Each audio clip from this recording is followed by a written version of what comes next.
Зам тээвэр барилга хот байгуулалтын яам болон эрчим хүчний нэгдсэн үндэсний байгууллагын хөтөлбөрөөс хамтран хэрэгжүүлж буй эрчим хүчний хэмнэлтийн төслөөс эрчим хүчний хэмнэлттэй барилгын технологи ба түүний үнэлгээний аргачлал сэдв сургалтыг өнөөдөр манай аймаг зохион байгууллаа.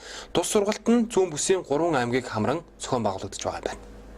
Тус сургалт нь барилгын салбарын эрчим хүчний хэрэглээний өнөөгийн байдал, хэрэглээг хянах, хэмнэх чиглэлээр авч буй арга хэмжээ, эрчим хүчний үр ашигтай барилгын технологи, мөрдөж буй норм, нормативын талаарх мэдээлэл өгөх зорилготой дээр хамгийн гол нь барилгын салбарын тулгамдаад буй эрчим хүчний хэмнэлтийн асуудал дээр ач холбогдол өгч явагдсан юм. Сургалтын үеэр Улаанбаатар хотоос ирсэн холбогдох мэрэгчлэлтэнгүүд манай аймгийн болон Сүхбаатар Хинтийн аймгийн барилгын салбарынхантай дээрх сэдвийн хүрээнд асуулт хариулт ярилцлагыг явуулсан бол сургалтын бас нэг онцлог зүйл нь эрчим хүчний хэмнэлтийн төслөөс манай аймагт барилгын дулаан алдагдлыг дүрсжүүлэх камер мөн чиг температурыг хэмжигч орчин үеийн стандарт багжуудыг бэлгэлсэн явдал байлаа.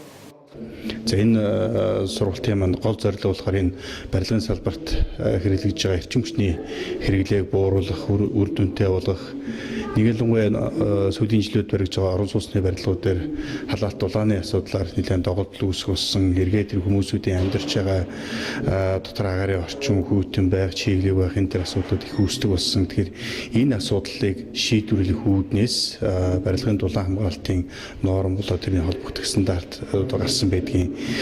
Тэгэхээр энэ бүх үйл ажиллагааг одоо нэгдүгээр тэр шинэ боловсруулагдсан норм стандартуудыг барилгын салбарынхаа танилцуулах, за хоёрдугаарт баригдаад дууссан байгаа барилгууд дээр бас ямар арга хэмжээний авах ёстой, яаж тэрийг үнэлж мэдэх ёстой, юунд болох вэ, яаж тодорхойлох вэ гэжлэн энэ төрлийн мэдээллүүд өгөх ийм сургалтыг зохион байгуулж байгаа. Тэгэхээр сургалтын гол үр дүн гэх юм бол өнөөдөр ерөн зүгээр барилгын салбар асар их хурцтай хөгжиж байгаа. Ерөнхийдөө тэрний гол үүсэж байгаа хүндрэл их юм бол энэ эрчим тэрийг хангаж чадах их усрын хомсдолтой холбоотой асуудал байдгийг. Яг оронд бол харьцангуй тэр тал дээр гайг байгаа ч гэсэн ирээдүйд бас нүүрэх асуудлын нэг л дээ. Тэгэхээр тэр байгаль их усртэй аль болохоор яаж олон байшин барилгыг хамруулах вэ, хангаж болох вэ? Дараа нь тэр дотор амьдарч байгаа хүмүүсүүдэд тавдахыг яаж хангах вэ гэдэг энэ асуудлыг эхнээс нь зохицоор шийдэх тэр ойлголтыг л өгөх зорилготой сургалт юм байна. Энд нийтдээ 13 аж ахуй нэгж барилгын чиглэлээр үйл ажиллагаа явуулдаг аж ахуй нэгжүүд байж байна. За мөн Дорнод, Хинтээ, Сүхбаатар аймгийн барилга хот байгуулалтын газрын ажилтан ажилчид оролцож байгаа. Энэ одоо энэ сургалт явагдаад тэгээд энийг хэрэгжүүлэх үйл явцад тийм хяналт явах тийм юм байна. Ерөөсөө нэгдүгээрт яг энэ барилгын эрчим хүчний хэмнэлттэй байх, тав тухтай байх тэр нөхцөлийг хангах нормативуд гараад ирждэг. За тэрний дараа нь яг тэр норм дармын дагуу хийгдэж юунд болохгүй вэ гэдэг тэр үнэлдэг механизмыг бий болгох асуудлын дээрс давхар хэрэгтэй явж байгаа. Өөрөөр хэлбэл тэр боловсруулсан хуулийг хэрэгжтийг яаж хангах вэ гэсэн үг л дээ.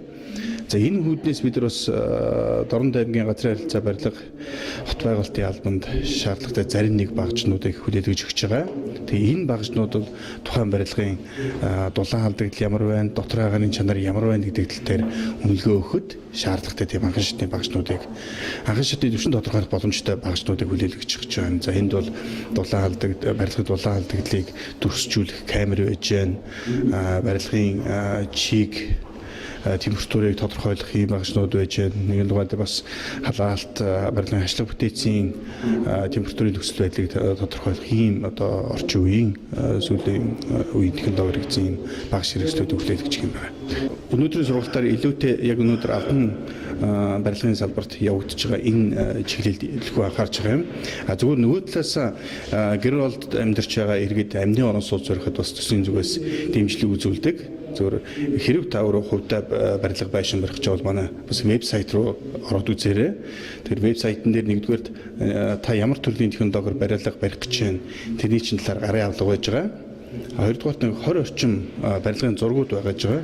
Тэгэхээр барилгын зураг гэдэг бол нэг л ажлын зураг гэдэг бол барилгын яг холбогдох экспертизээр батлагдсан байдаг. За тэгжиж энэ бол хүчин төгөлдөр зураг болдог. Тэгэхээр амны орон сууцнуудын тийм иж бүрэн зургуудыг бас манай вебсайтнаас татчих авах боломжтой. За мөн 3-4 төрлийн одоо видеонууд байж байгаа. Зааварчилгаатай. Тэгээ энэ мэдээллүүдийг нэг нэг амны орон сууц ширхэж хувь иргэд бол өөрсдөө аваад тэр бүгдийг нь одоо тэр зургийн дагуу болж өгөл барих. За болохгүй л үгүй ядаж тэр ер нь барилгыг суурийг нь яаж хийх ёстой маань, тэр суур ханыг нь яаж болох ёстой, ханыг нь яаж холбох юм, дээврээ яаж хийх юм, дулаалгаа яаж хийх юм гэдэг тэр бүх мэдээллүүдийг тэндээс бас олоод хараад аль болох өөрийнхөө барилгыг чанартай сайн барих тал дээр одоо тэндээс мэдлэг одоо тусцаа мэдээлэл авах боломжтой байна.